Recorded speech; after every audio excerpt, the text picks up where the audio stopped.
Well, we're still getting worried emails about the money that you have in Iceland's banks, and meanwhile it's reported today that our government might lend money to Iceland's government so we can get our cash back. Well, Rachel's been following this from the very start. What's the latest? Well, I've spoken to the UK Treasury and they've said that a delegation from the Treasury and the Bank of England are speaking to the Icelandic authorities. Now, they said they're working on what they've called a mechanism to make sure that all those affected, from individual savers through to those local councils and police authorities we heard about, will be treated fairly. Now, if that mechanism was to include some sort of a loan, the Treasury have said it's too early to start talking figures, and also that any sort of loan wouldn't necessarily all come from the Treasury. It could come from other sources like the International Monetary Fund. Wouldn't it be more straightforward for the UK government to simply use the money to compensate British savers rather than giving it to Iceland so that Iceland can give it back to us?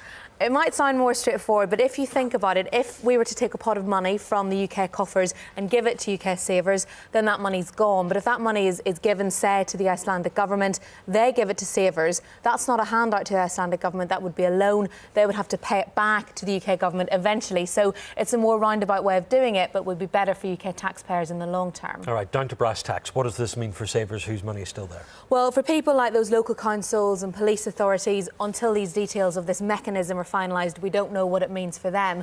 But for people like the IceSave customers, we already know that they've got 100% of their savings guaranteed. That was promised to them by Alistair Darling. So it doesn't actually make any real difference to them. They're still going to get their money back through the UK's Financial Services Compensation Scheme, who will get in touch with them. Now, I understand people are very frustrated. It's been more than 2 weeks since they've had access to their money. But the FSCS has said that by the end of this week, they hope to make an announcement on their website, which will eventually include some sort of time frame reference. The website should be on our screen now. Indeed it is, fscs.org.uk. One last thought again about Kaupthing Edge. Now, we've been following this. Savers Funds, most Savers Funds, was meant to have been transferred to ING by Friday. Still getting messages from people saying it hasn't happened. Yeah, 95% of payments and transfers went through by last Friday.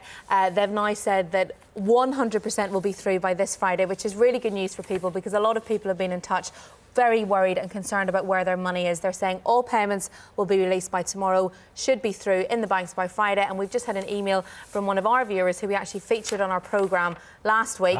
He says his money appeared late on Monday night from his Kaupthing Edge account, and he's very pleased. So just stick in there, it should be there by Friday. What's he called again? Luke. Luke, good news for Luke. OK, Rachel, thanks very much.